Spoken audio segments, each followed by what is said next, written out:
What is up, YouTube? This is Asian with Cards, and today I'm going to bring you guys my Virtual World Bystial deck. I'm not playing the Brave package because I feel like it's not good going into a tier board. As what I feel like the Bystial cards are just better, and they're level 6, so they synergize really well with your level 6 and 9 cards. And going first, it might not be as high impact as the Brave cards, but you can still set up like a Shen and like a Shen Chuche is pretty good against like tier boards because you just pop whatever they summon and then we'll get the mill 5. And then yeah, guys, I just want to say a quick thanks to you guys for getting me to 800 subs. I believe I have like 801 or 802, and that was my goal before the end of the year. So you guys totally smashed that. My next goal is 1,000. I know it's like 200 away, but I know you guys can do it. So yeah, without enough rambling, I'll get in with the profile. So it's 40 cards. I'm not going to show off a side deck. Because like my meta like in my local scene is like no one's playing tier, so I'm not too sure like what I'm going to side. I know I'm playing Bystials and I'm saying how like it's good against tier and no one's playing tier, but yeah, I feel like Bystials are still good like no matter what this format. Yeah, so without further ado, for the Virtual World cards we have 3 Lulu, the backbone, the start of the deck, and then triple Lao Lao, just your monster born, really good for extending, triple Lily, just good for dumping more names. Triple Gigi for recovery, 2 Nanyan, and the 1 Tao Tao. I'm playing a pretty big ratio because I'm playing more of a pure build as far as like monsters I can actually summon like on turn 0. And I'm playing Desires, so I feel this is the perfect ratio of monsters. I always want to see at least like 2 Virtual Worlds in my hand so I can combo off that way. Yeah, so that's that for the Virtual World monsters. Next we have for the Virtual World spells. Triple Kinglong and triple Kowloon. Just standard. Nothing to say about these cards. This one gets your guys face up. This is an effect negation plus a searcher. So yeah, guys, you could probably know what Virtual World does by now. Then lastly for the traps for the Virtual Worlds, 2 Chuche and 1 Zanwu. I think that's how you pronounce this one. This is really good disruption, and this is obviously like an extender. It's kind of a brick if you draw it.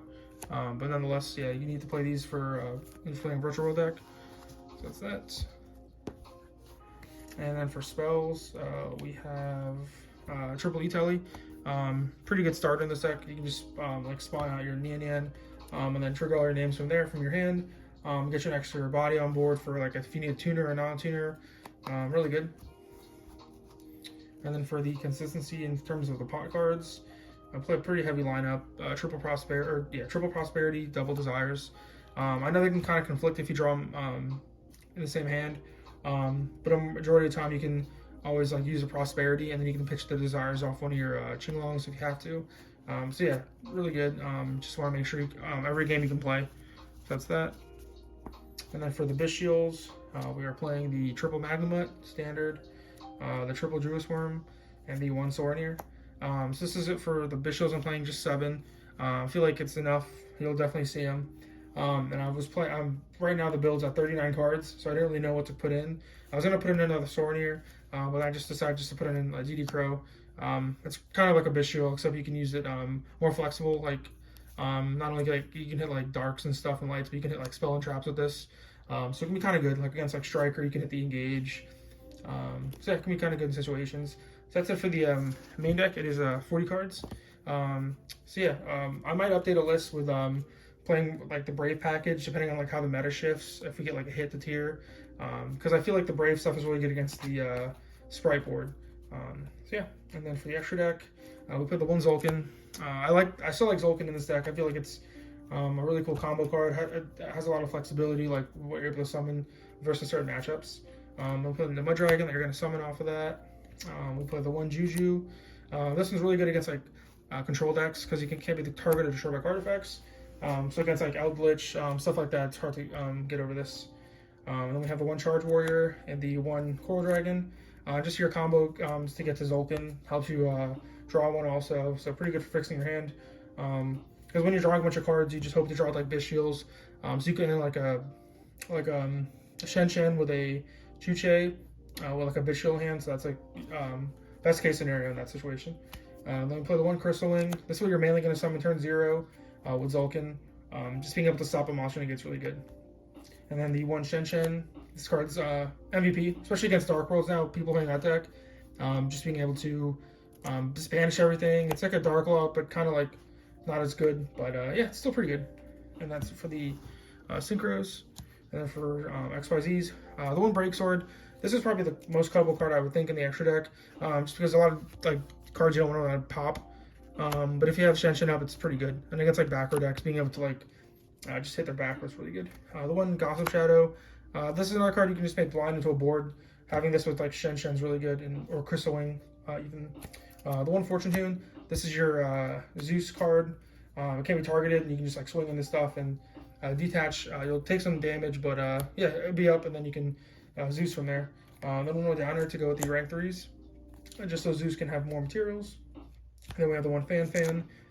Just really good against graveyard decks. Being able to shuffle back stuff is really good. One M7. Now this should be the Wallow guy, the rank 6 that came in Darkwing Glass. But this is pretty good too, because being able to like Bystial your opponent, summon this, and then add a Bystial back to your hand, so you can have more disruption against like a tier board. Is really good. Yeah, and then the one Zeus, because this is a Zeus deck. It's really good, just like simplified game state, just like Zeus out of nowhere. And then on your end phase, you can add back something with GG. Staff follow-up, so that's really good. And then the one Kaliga, this is just against, what's that deck? Fluandry, because the main deck is, I think in general, like, the Virtual World has a really bad Thunder matchup. So just being able to do this against them is really good. And obviously you side cards like, well, this is, I don't play Beatrice, but you can definitely play Beatrice in this deck and play the Banshee package, so you can make Zombie World turn 1 against Flu. So yeah, guys, that's it for the main deck and the extra deck. Like I said before, I don't have a side deck built yet because I'm not sure if I would take this deck to locals or what my locals would be like. But yeah, guys, like I said before, thanks for all the support. You guys have been crushing the subscribe button. Please keep that up and get me to 1,000 subs if you guys can. Please like, comment, subscribe. Thank you.